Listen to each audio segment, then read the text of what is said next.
la adulteración de la religión bíblica verdadera que fue practicada por los judíos bajo el liderazgo de los fariseos y los escribas. Y el punto distintivo claro del sermón se encuentra en el capítulo 5, versículo 20. Porque os digo que si vuestra justicia no fuere mayor que la de los escribas y fariseos, no entraréis en el reino de los cielos. Los escribas y los fariseos eran los promotores de la religión del Antiguo Testamento, por lo menos por su definición, pero la habían convertido en una religión de justicia por obras, en donde usted se gana su camino al reino de los cielos. Los escribas y los fariseos eran los legalistas más quisquillosos del planeta, basaban todo lo que hacían en el Antiguo Testamento, la revelación divina de Dios, y por muy justos que eran, no tenían el tipo de justicia que les permitiría entrar al reino de los cielos. Y entonces nuestro Señor dice, a menos de que vuestra justicia sea mayor que la de los escribas y los fariseos, no entraréis en el reino de los cielos. Bueno, ¿qué tan justo tiene que ser usted? Al final del capítulo 5 lo expresa de esta manera, versículo 48. Sed pues vosotros perfectos, como vuestro Padre que está en los cielos es perfecto. ¿Quiere usted entrar al reino del cielo por las obras? Entonces sea perfecto. ¿Qué tan perfecto? Tan perfecto como Dios es.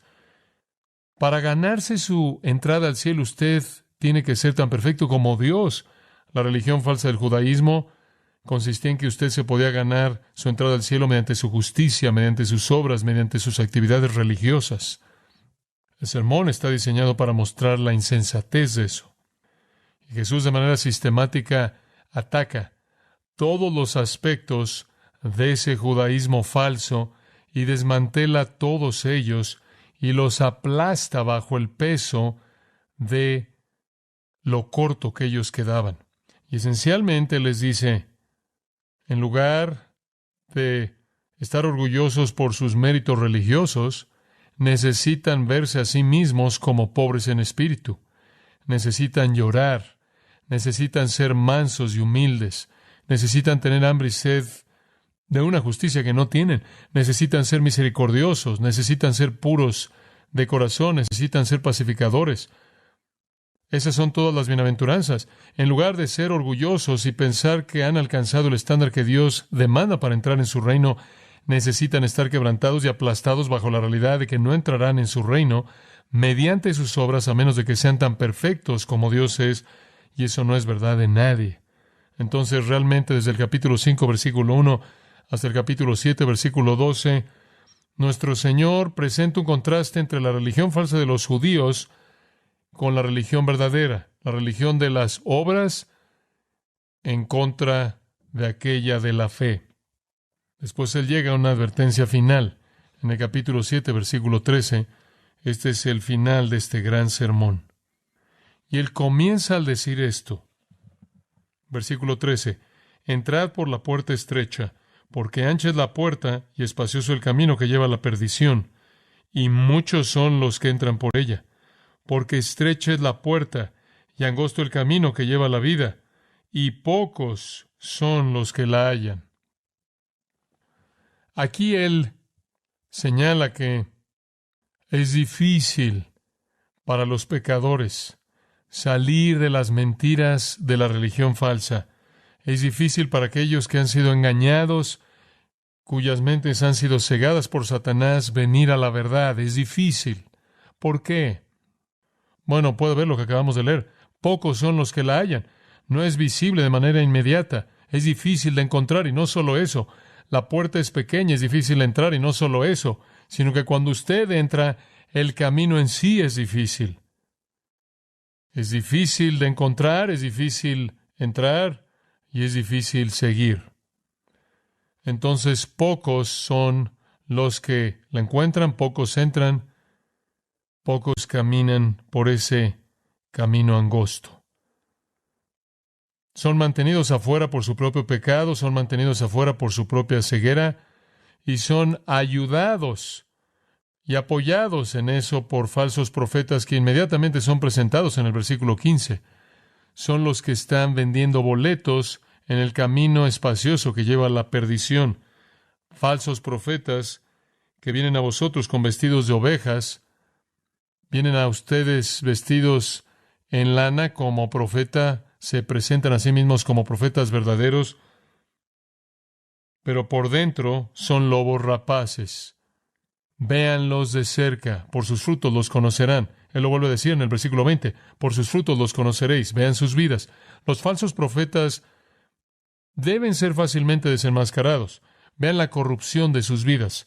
Ahora únicamente quiero recordarle de nuevo que esta no es una comparación entre el judaísmo y el Islam. O adelantándolo al resto del Nuevo Testamento, esto no es nosotros comparando el cristianismo con el hinduismo. Esto es ver la religión falsa comparada con la religión verdadera cuando ambas dicen ser bíblicas. Entonces usted puede estar cerca de la religión verdadera del judaísmo, cerca de la religión verdadera del cristianismo, y estar en el camino espacioso que lleva a la perdición. Ahora, habiendo dicho eso, llegamos al versículo 21, y es donde quiero que concentremos nuestra atención.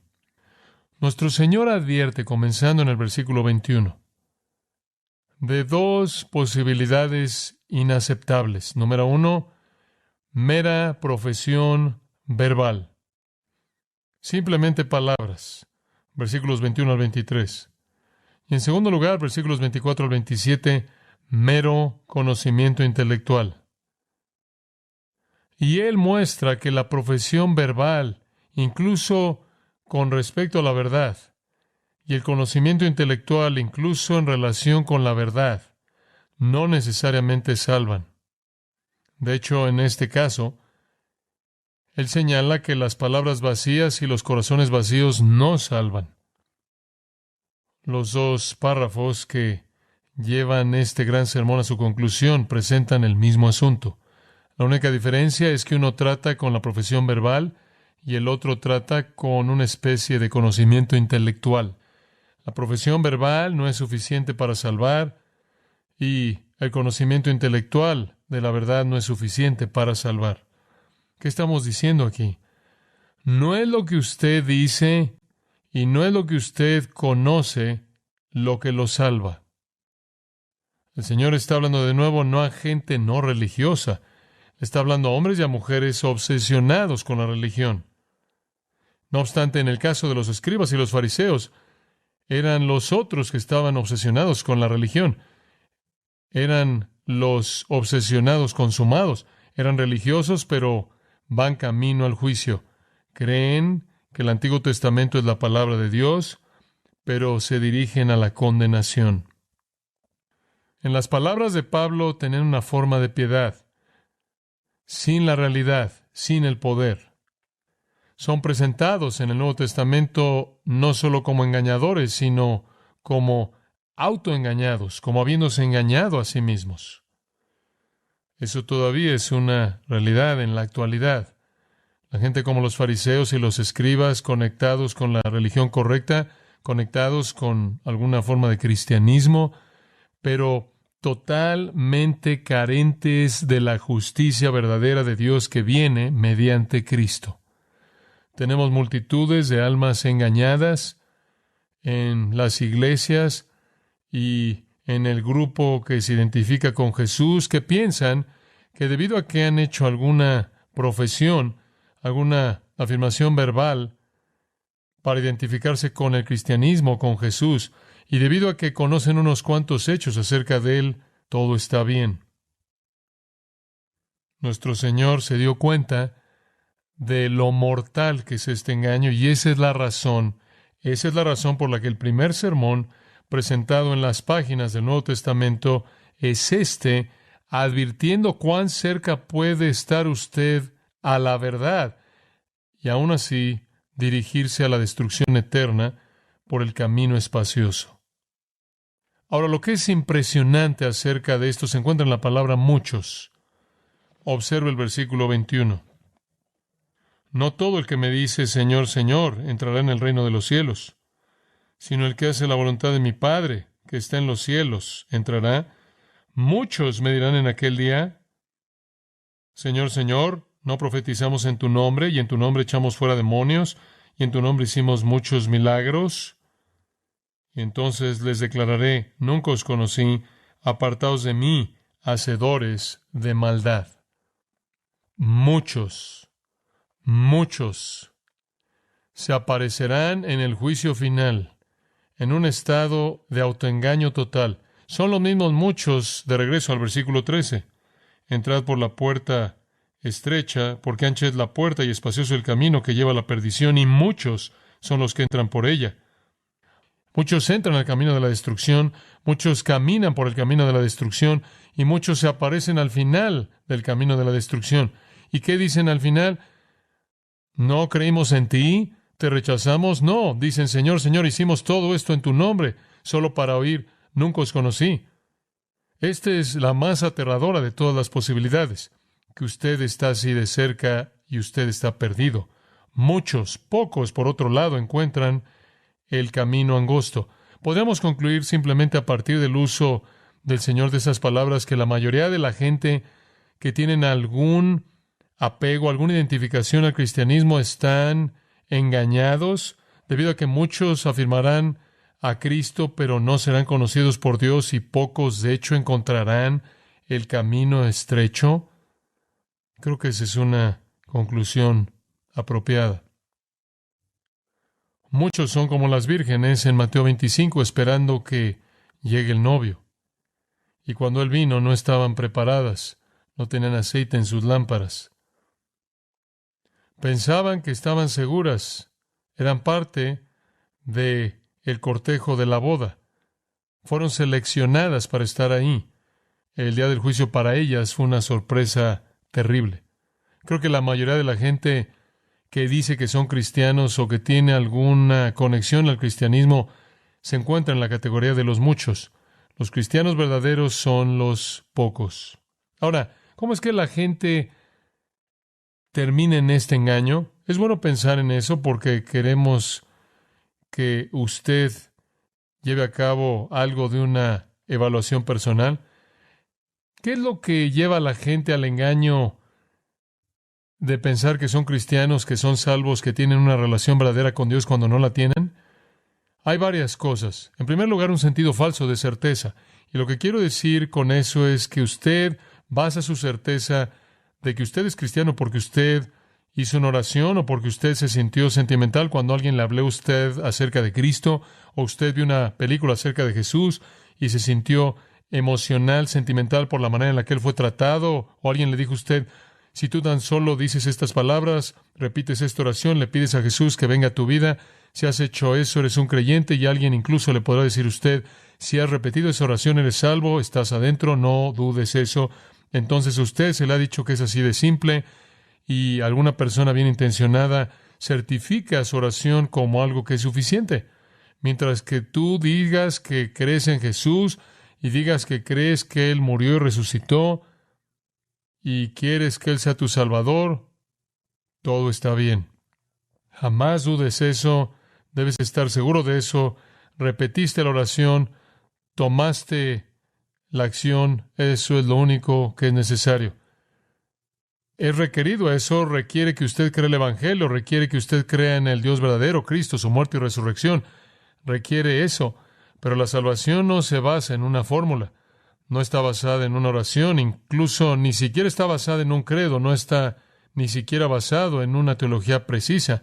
Usted puede decir todas las cosas correctas y estar perdido para siempre. Cuidado con una certeza falsa. En segundo lugar, la gente es llevada a este sentido falso de seguridad mediante una ausencia de evaluación personal. Una ausencia de evaluación personal. El Señor nos dio una ordenanza en la iglesia y esa es su mesa, la cena del Señor. Y el apóstol Pablo nos dice que cuando nos congregamos como iglesia y venimos a esa mesa, debemos examinarnos a nosotros mismos. No es tan solo un memorial, no es tan solo un recordatorio, no es tan solo recordar la muerte de Cristo, el cuerpo y la sangre de Cristo, es eso. Pero también es ver hacia adentro a nuestros propios corazones y realizar una evaluación honesta de nuestra condición. No hacer eso es comer y beber de una manera indigna, y eso trae juicio divino. En 2 Corintios 13:5, Pablo dice: examinaos a vosotros mismos si estáis en la fe. 1 Corintios 11, él dice: examínese un hombre y después coma y beba.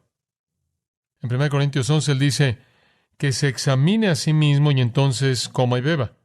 No pensamos en la evaluación personal así, tendemos a estar tan orientados a la gracia, tendemos a que se nos diga que Dios nos ama tanto y el Evangelio es tan gratuito y la gracia es tan abundante que lo único que tenemos que hacer es simplemente estirar la mano y decir que queremos esto y es nuestro, y una vez que hemos hecho eso, tenemos el sentido falso de certeza. ¿Por qué nos vamos a volver introspectivos? ¿Por qué debemos realizar una evaluación de nuestro corazón en términos personales? Eso podría ser ofensivo para Dios, algunos dirían, porque cuestiona su gracia. Bueno, conforme usted se examina a sí mismo, usted está buscando esto. ¿Cuáles son mis deseos? ¿Qué es lo que me gusta? ¿Cuáles son mis anhelos y cuáles son mis motivos? Si todos son piadosos, entonces esa es la obra del Espíritu Santo. Si son mundanos y pecaminosos, sin importar lo que usted diga, no importa lo que alguien piense de usted, si la evaluación personal revela un corazón que desea el pecado, que ama el mundo, que está motivado por el deseo personal y la lujuria, no importa cuál sea su apego al cristianismo, no importa qué oración haya usted repetido, usted no ha sido cambiado. Otra cosa que lleva a la gente a esto es una fijación en la actividad religiosa. Quizás usted va a la iglesia, quizás usted va a un estudio bíblico, quizás incluso usted tiene pláticas acerca de las cosas de la Escritura, quizás usted se apega a cierto estándar ético que está asociado con la religión cristiana. Eso es muy común. Eso ha sido común en la historia de nuestra propia nación.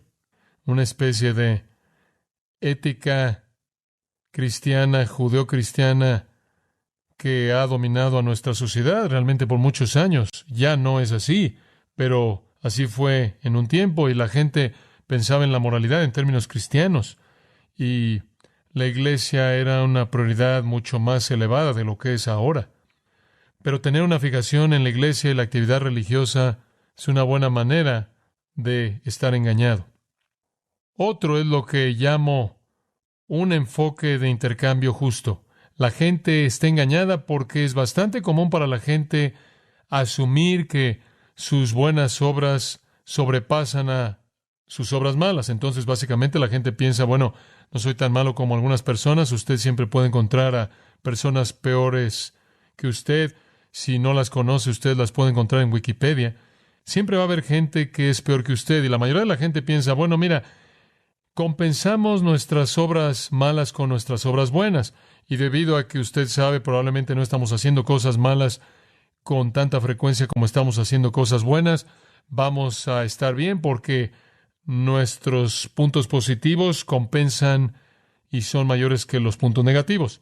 Dios nunca juzga a nadie así. Por cierto, solo se necesitaría un punto negativo para enviarlo a usted al infierno para siempre, porque ese pecado es suficiente para condenarlo eternamente. La gente es llevada a este sentido de compensar lo bueno y lo malo en sus vidas. Otra cosa que creo que lleva a la gente este engaño es pensar que son creyentes cuando no lo son. Y es la indiferencia a la Escritura. La indiferencia a la Escritura. Realmente no les importa leer la Escritura. No están interesados en particular en oír la Escritura. No están interesados en particular en aprender la palabra de Dios. No tienen un apetito por la verdad divina.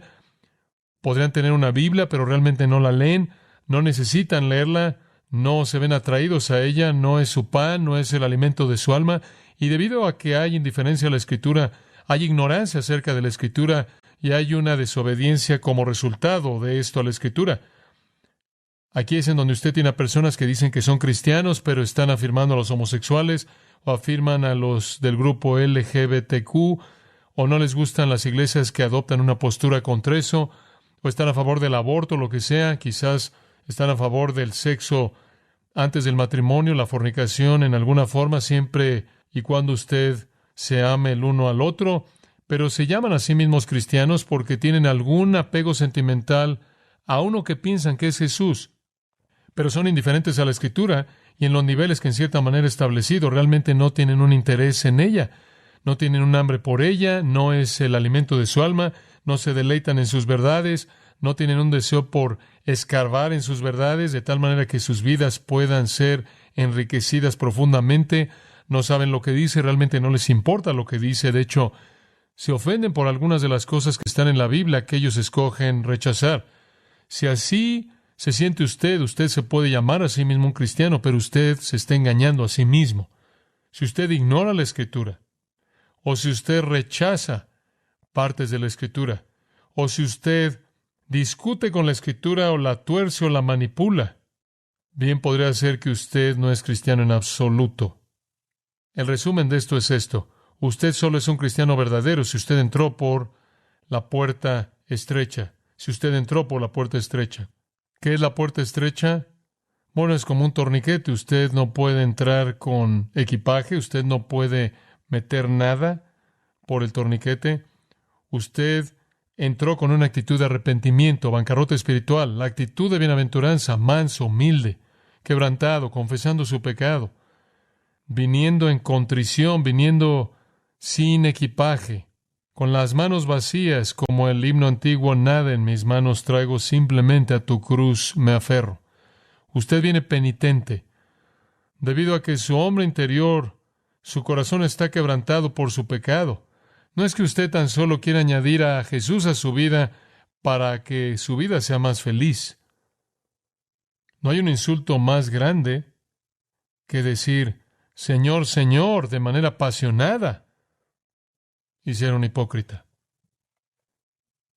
La realidad es que usted únicamente está en el camino angosto que lleva a la vida eterna si usted entró por la puerta estrecha.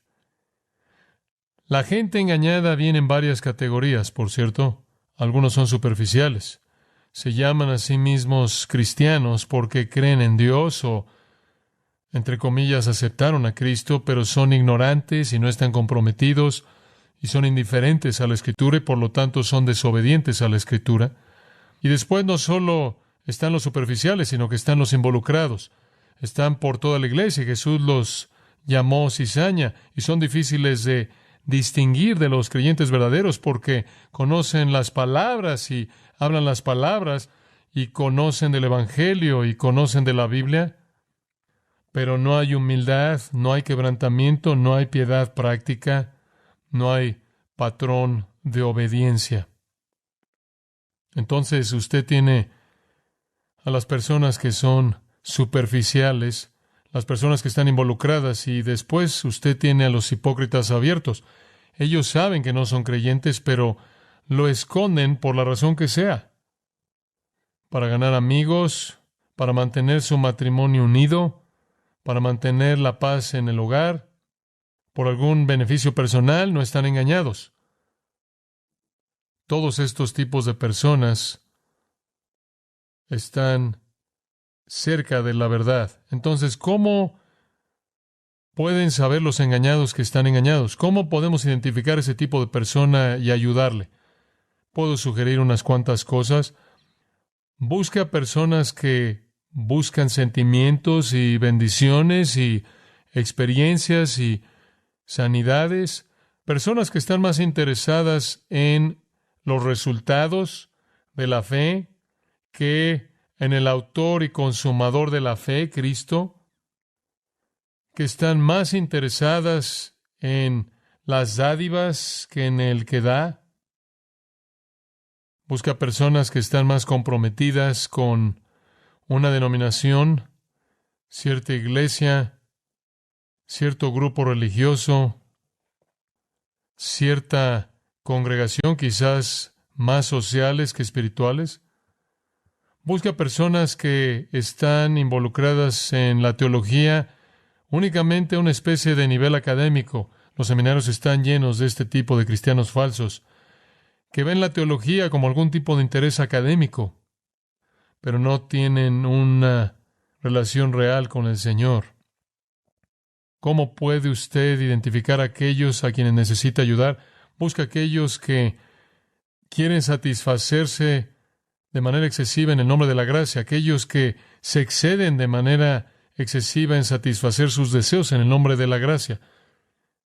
Y también aquellos que carecen de penitencia, carecen de ese quebrantamiento, de esa humildad. Y después busque a aquellos que ven la función de Dios como alguien que debe darles lo que ellos quieran.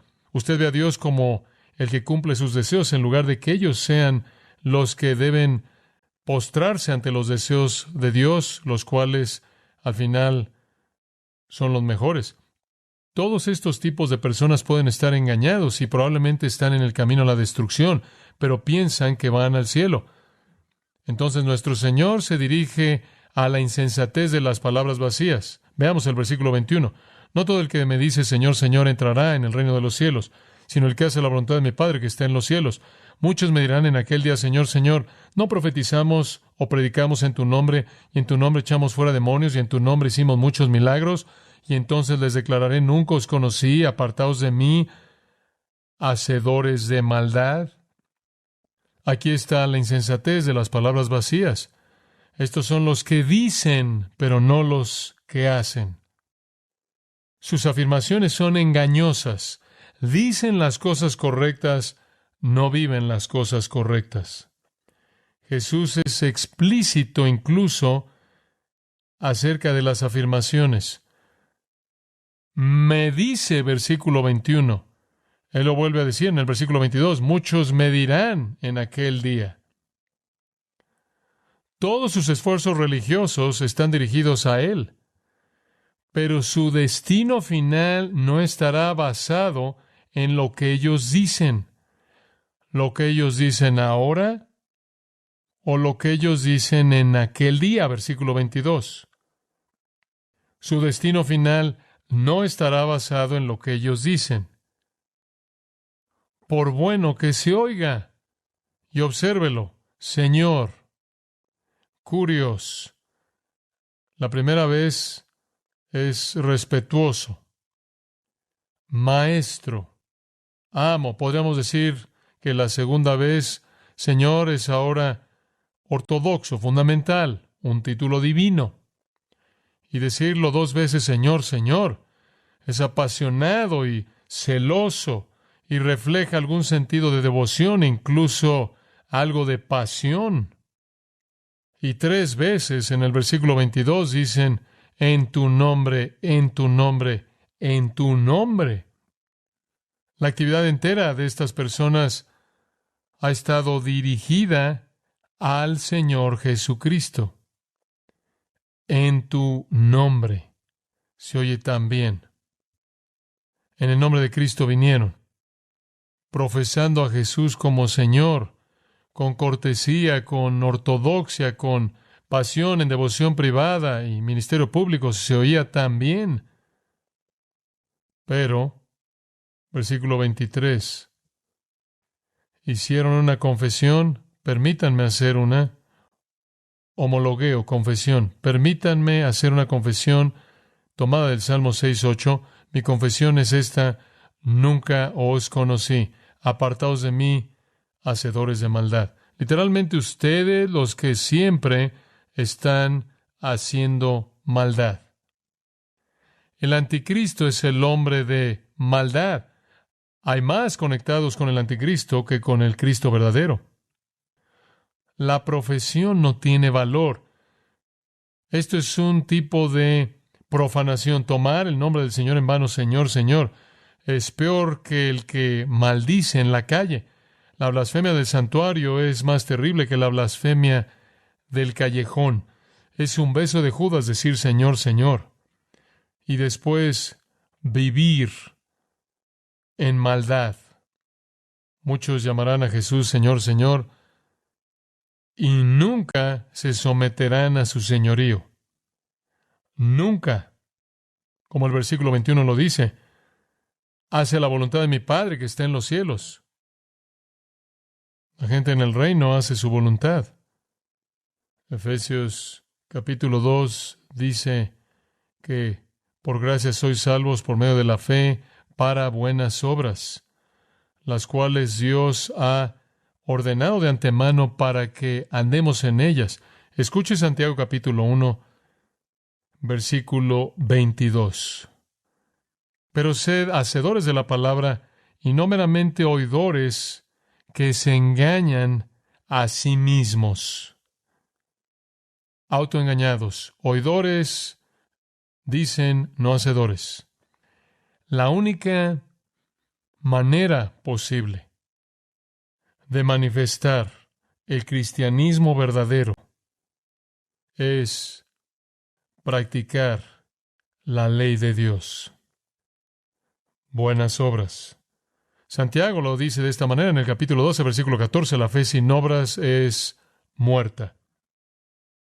Toda la actividad religiosa, sin importar cuán apasionada, sin importar cuán ortodoxa, que no resulte de la obediencia al señorío de Cristo, es maldad. Él dice, su predicación, su echar fuera demonios, sus supuestos milagros, todo es maldad. Lo hicieron en mi nombre, es maldad. Ni por un solo momento, el griego lo diría, ni por un solo momento los he reconocido como míos, ni los conozco de manera íntima. Ustedes están apartados para siempre de mi presencia. Ustedes que hacen maldad, no me importa lo que digan, es lo que hacen. Profetizamos, puede ser predicar, echar fuera demonios, algunas actividades de exorcismo, obras poderosas, es de hecho la palabra final, obras poderosas, se traduce en milagros, pero obras poderosas se podrá referir a cualquier tipo de obra poderosa espiritual. Afirman haber hecho todas esas cosas. ¿Fueron legítimas? ¿Acaso su predicación fue real? ¿Acaso su esfuerzo por echar fuera demonios fue la obra real de Dios? ¿O fueron como los hijos de Seba? ¿Acaso las obras poderosas que hicieron fueron obras de Dios? Claro que no, porque fueron maldad. Simplemente porque alguien habla bien de Jesús, puede recitar un credo ortodoxo, parece ser apasionado y abierto y profesar o incluso predicar a Cristo, y dice haber hecho obras en el nombre de Cristo, no es prueba de que pertenece a Cristo.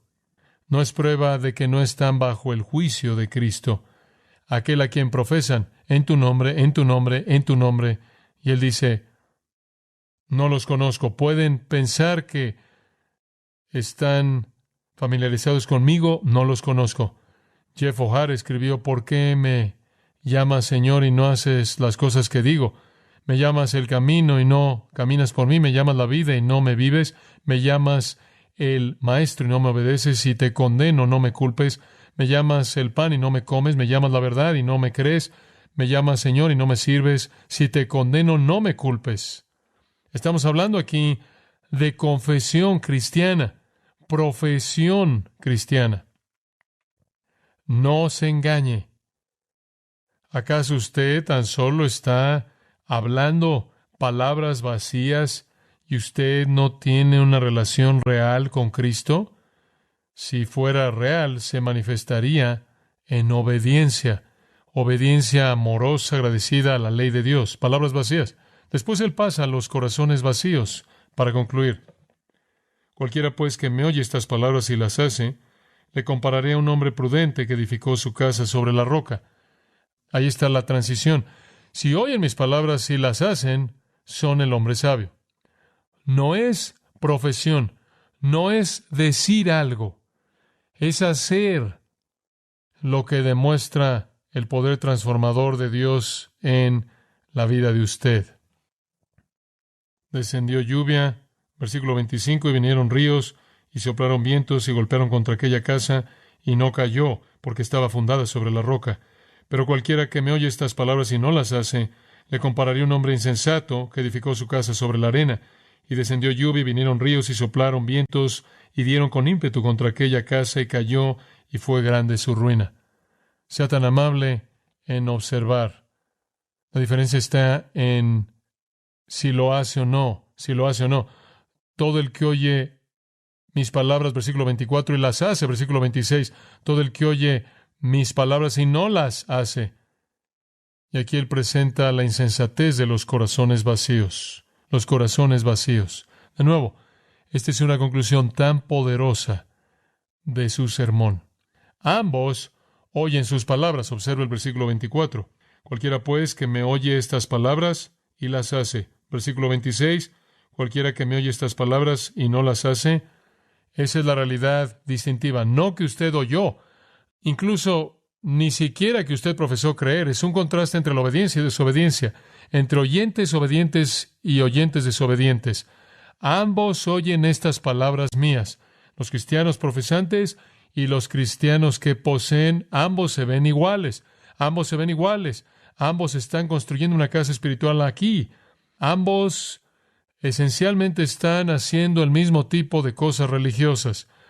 Pertenecen a la iglesia visible, podríamos decir. Leen la Escritura, asisten a las reuniones, pueden predicar, podrían ir en contra del reino de Satanás, podrían decir que Dios está haciendo cosas poderosamente a través de ellos. Ambos están haciendo la misma profesión y la misma afirmación. Dicen que oyen la palabra de Dios. El punto no es que si la oyen, no es lo que dicen, es lo que hacen. Y por cierto, como nuestro Señor dijo, cuando ven al trigo y la cizaña creciendo juntas, no las arranquen porque no pueden distinguirlas.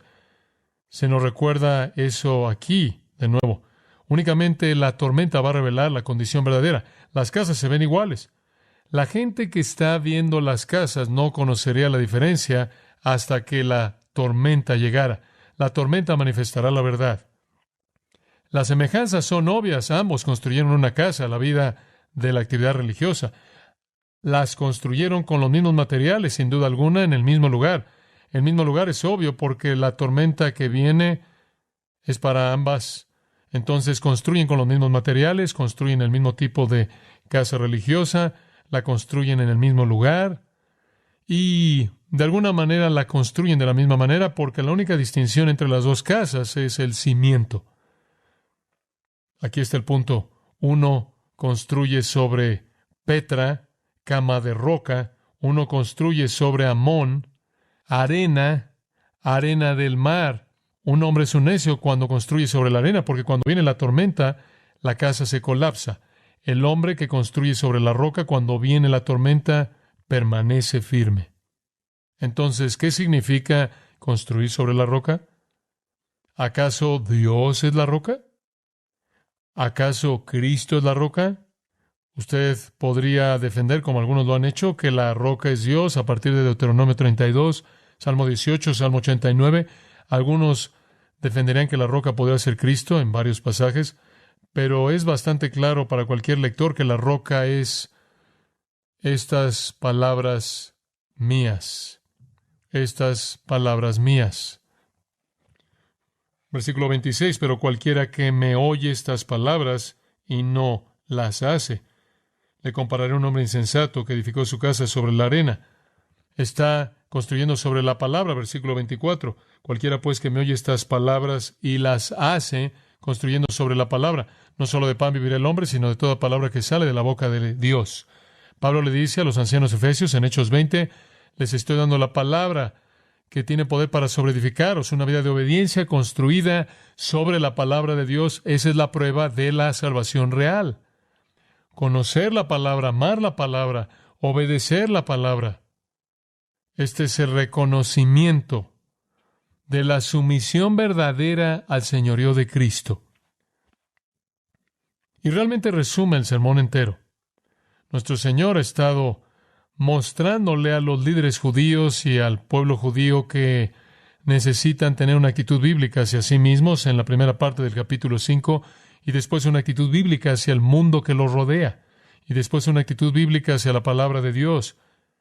Incluso él habla de ello de manera específica en el capítulo 5, y después una actitud bíblica con respecto a la moralidad verdadera que no solo se lleva a cabo en la conducta, sino se remonta al corazón, y después una actitud bíblica hacia sus palabras, capítulo 5, sus actos, capítulo 5, sus motivos en la religión, capítulo 6, y después en el capítulo 6, una actitud bíblica hacia el dinero, las posesiones, la gente. A menos de que esas actitudes bíblicas sean evidentes en cómo vive su vida, usted está engañado. Usted está engañado. Y quizás usted no pueda ser distinguido de nadie más hasta que la tormenta venga. Usted debe construir sobre la roca, usted debe construir sobre la palabra de Dios. Ahora observe algunas de las diferencias. Uno construyó a la manera fácil, podríamos decirlo, y el otro de una manera difícil. Es fácil construir sobre la arena, no hay mucho que preparar, usted no tiene que escarbar, es como la puerta ancha, el camino espacioso. ¿Por qué la gente construye sobre la arena? ¿Por qué estarían apresurados y tomarán un atajo y buscarán resultados rápidos? Los insensatos siempre están deprisa. Apresúrate, hazlo rápido. Repite esta oración, muévete. No hay tiempo para la convicción del alma, no hay tiempo para el escarbar en profundidad, no hay tiempo para el arrepentimiento profundo, el escudriñar el corazón. Usted construye sobre la arena cuando usted está deprisa. Usted construye sobre la arena cuando usted es superficial. Son referencias superficiales a Cristo. Quieren un pase instantáneo para salir del infierno, una ayuda instantánea de Jesús. Quieren que Jesús arregle su vida. Si en algún punto en la historia de la iglesia se ha llevado a cabo una construcción a nivel masivo sobre la arena, lo estamos viendo en la actualidad. El cristianismo se ha vuelto tan superficial, no se lleva a cabo una labor profunda de escarbar, no se evalúa el corazón. Si nunca he llorado por mi pecaminosidad, no tengo una base sólida para regocijarme por el perdón. Pero la gente que construye sobre la roca, ¿qué hacen? No están deprisa, usted escarba en profundidad, no hay una conversión rápida, no hay una confesión ligera. Lucas 14 dice que hay un cálculo profundo y una evaluación de corazón del costo. Hay personas que piensan que son salvas antes de que siquiera sepan lo que es estar perdido. Aquellos que construyen sobre la roca dan su máximo esfuerzo, calculan el costo, entienden que tienen que aborrecer a su padre y a su madre, a su hermana y hermano, aborrecer su propia vida. Los discípulos le dijeron a Jesús un día en Lucas 13, era tan difícil, habían tan pocas personas que venían por el camino angosto que dijeron, ¿puede alguien ser salvo? ¿Puede alguien ser salvo? Hubo casi una especie de desesperanza por la salvación, porque habían tantos en el camino espacioso y nuestro Señor respondió a eso. Dijeron en el versículo 23 de Lucas 13, Señor, ¿son solo pocos los que están siendo salvos? Y Él les dijo, esforzaos por entrar por la puerta estrecha, porque hay muchos, os digo, que buscarán entrar y no podrán. Eso podría oírse como una afirmación extraña. Usted rara vez escucha a alguien decirle a alguien que no es cristiano, si quieres ser cristiano, necesitas esforzarte, necesitas agonizar, esa es la palabra, agonizar, necesitas luchar, necesitas negarte a ti mismo, tomar tu cruz, necesitas separarte del mundo y del pecado y de la gente que te tiene en sus manos, necesitas abandonar todo, necesitas deshacerte de todo lo que es la esfera de las tinieblas. Este es trabajo que aflige el corazón, pero ese es el tipo de situación que sucede en el alma de uno que está construyendo sobre la roca. Hay muchas casas sobre la arena. ¿Cuál es la tormenta? La tormenta es el juicio final. El que construyó sobre la roca se vació a sí mismo de la justicia personal, la autosuficiencia, sabe que no tiene nada para recomendarse ante Dios, abrumado por su pecado, y hace el esfuerzo máximo en la fortaleza del Señor para colocar la palabra de Dios en su corazón para que no peque.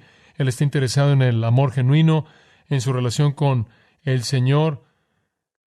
Él es humilde, Él es amoroso, Él es obediente, Él no construye sobre visiones y experiencias, Él construye sobre la palabra de Dios, Él construye para la gloria del Señor, no para su propia satisfacción. El día del juicio viene, la prueba final, y su casa permanece en pie. Mientras que la casa de aquellos que construyen sobre la arena, que son las mismas personas como los muchos que dicen, Señor, Señor, Y los muchos que dicen, hicimos esto y aquello en tu nombre, van a encontrar que todo se colapsa. Podrían ser respetuosos de Cristo, podrían tener teología ortodoxa, podrían ser apasionados, podrían estar activos en la religión pública, podrían estar ocupados construyendo una vida religiosa adyacente a otros que son creyentes verdaderos, solo para que sea destrozada en el juicio después de que cae porque no hay cimiento, y el cimiento es obediencia a estas palabras mías.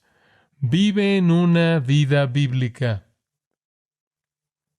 Espero que usted pueda decir con el escritor del himno, lo voy a cambiar un poco, mi casa está construida en nada menos que la sangre y la justicia de Jesús.